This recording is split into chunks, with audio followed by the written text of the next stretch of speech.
Hello friends, स्वागत है आपका आपके अपने लीगल चैनल सोच पर प्रहार में। मैं हूं एडवोकेट सनी शर्मा। दोस्तों, आज की इस वीडियो में एक बहुत ही अच्छा जजमेंट मैं आपके साथ शेयर करने वाला हूं।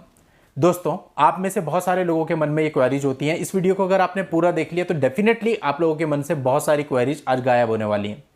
और देखिए, बहुत सारे लोग होते हैं जो एक गलत चीज़ को लेकर के केस को लड़ते हैं, और गलत चीज़ें चाहे वो पॉजिटिव हो चाहे वो नेगेटिव हो अपने दिमाग में भरी हुई होती हैं जो एक्चुअल में होती नहीं। इससे केवल और केवल नुकसान होता है।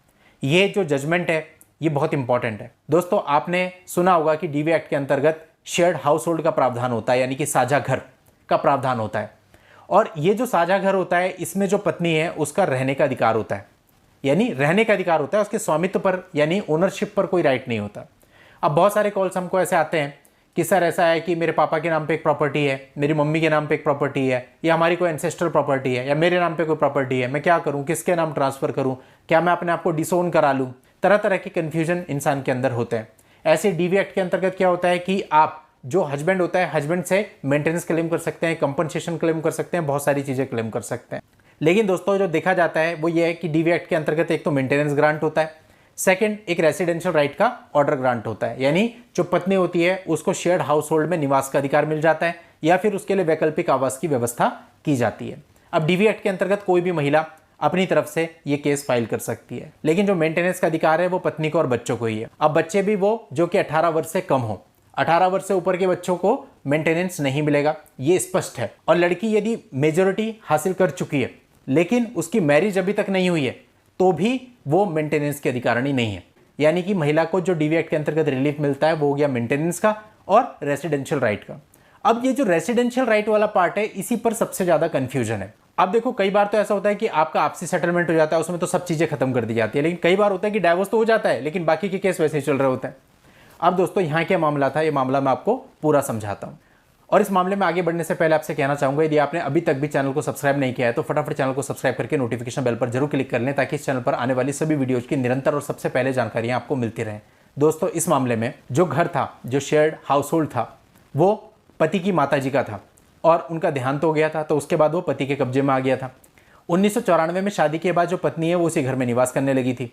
पति और पत्नी के बीच में डिस्प्यूट हुए और 2015 में दोनों पक्षकारों का तलाक हो गया, डाइवोर्स हो गया। जिसके बाद जो उस घर में बाकी के उत्तरदाता थे, यानी जिनका अधिकार उस पर होगा, उन्होंने उस पत्नी की बेदखली के लिए एक वाद दायर किया। फैमिली कोर्ट ने उन लोगों को कब्जा देने का आदेश दे दिया और पत्नी की बेदखली का आदेश दे दिया। अब जो पत्नी थी उसने इसको हाईकोर्ट में चुनौती दी थी। हाईकोर्ट में आकर के उसका मेन तो पॉइंट यही था कि भाई ये मेरा शेयर्ड हाउस होल्ड है और इसमें मेरा रहने का अधिकार है, ये मेरा साझा घर है। इस बात को लेकर के पत्नी आ रही थी और साथ ही ये भी कह रही थी कि 1994 में अपनी शादी के बाद उस घर में रह रही थी। अब न्यायालय ने माना कि फैमिली कोर्ट ने ये माना है कि भाई जो पत्नी है उसके पास स्वामित्व का कोई अधिकार नहीं है। जैसे मैंने बहुत सारे लोगों को पहले भी समझाया है कि उसका रेसिडेंशियल राइट तो होता है लेकिन ओनरशिप पर कोई राइट नहीं होता, चाहे वो शेयर्ड हाउस होल्ड ही क्यों ना हो। और इसके साथ साथ ये भी है कि इनका विवाह भी भंग हो चुका है। साथ ही कोर्ट ने उसका कंडक्ट भी देखा। कंडक्ट ये था कि घरेलू हिंसा का आरोप लगाकर उसने विभिन्न मामले दर्ज कराए थे जिन्हें खारिज कर दिया गया था। और आवास के अधिकार में उसको वैकल्पिक आवास प्रदान करने के लिए जो पति था वो तैयार था, लेकिन वो वैकल्पिक आवास लेने के लिए तैयार नहीं थी। इससे उसकी इंटेंशन बिल्कुल क्लियर है कि उसको केवल उसी घर के अंदर आना है। तो जो यहाँ पर हाईकोर्ट थी, हाईकोर्ट ने पत्नी को बेदखल करने और प्रतिवादी यानी जो पति और उसके घर वाले थे उनका कब्जा बहाल रखने के फैमिली कोर्ट के आदेश को बरकरार रखा, यानी कि पति और उसके परिवार वालों के पक्ष में ही ऑर्डर हुआ। दोस्तों देखिए, आप लोगों को समझना जरूरी है, पत्नी का रेसिडेंशियल राइट है लेकिन प्रॉपर्टी पर राइट नहीं है। सेकेंडली, अगर चीजें ऐसी हैं, परिस्थितियां ऐसी हैं तो आप उसको ऑफर कर सकते हो वैकल्पिक आवास की सुविधा के लिए, और यदि वो उसको मना करती है तो फिर उसकी इंटेंशन गलत है। मेन तो पर्पज ये है ना उसका कि भाई ऐसा ना हो कि वो बेघर हो जाए, तो उसको घर प्रोवाइड करने के लिए आप एग्री हैं, उसको रेंटल एकोमोडेशन देने के लिए एग्री हैं। तो ये चीजें भी आप कर सकते हैं अपने बचाव में, ऐसा प्रस्ताव भी उसको दिया जा सकता है।